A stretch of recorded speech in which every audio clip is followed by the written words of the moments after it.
Sports betting with football can take $10 and turn it to thousands if you do it right. The first thing you need to understand is the types of bets. There's the money line, so that's straight up who's gonna win, who's gonna lose. Then there's the point spread, who's gonna win, who's gonna lose, but by how much. You also got totals. Are teams or even teams combined gonna go over or under a certain number within the span of a game? You got prop bets, right? Those are real popular right now, especially with platforms like Prize Picks, and what those are is you betting on specific player performances. The next thing you gotta understand is odds, which is the probability of each outcome. You typically see them either plus 100 or minus 100. High probability odds are the minus odds. That means that's more than likely what Vegas thinks is gonna happen. And then the low probability odds are the ones with the plus sign. The plus sign means this: if you bet $100, you win that amount. So if the odds are plus 275, if you bet $100 and you win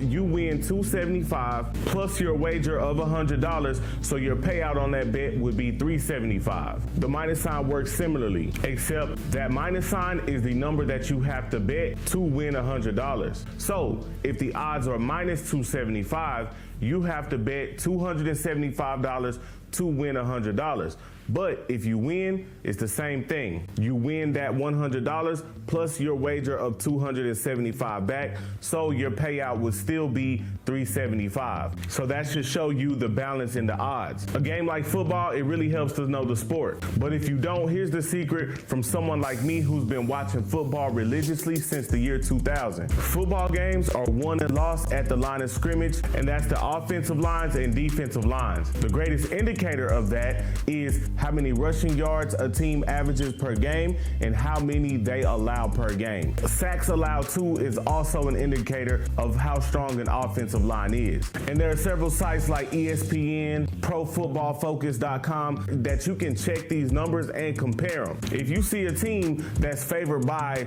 more than a touchdown and you see they're playing against a team who doesn't allow a lot of rushing yards and gets a lot of sacks, I promise you that team is not going to win by more than a touchdown. So it's better to take the opposing team if you're taking the point spread. And that's just an example. To give yourself the best chance to make money with football is to only bet money lines and only bet point spreads, because there's enough data to support whichever one you're gonna do. Player props, no. The flow of a football game, unless you're talking about a superstar, and even then, the flow of a football game is too volatile to confidently feel like a player is gonna go over a certain metric number. Understanding all that can help you place bets accurately and help you make money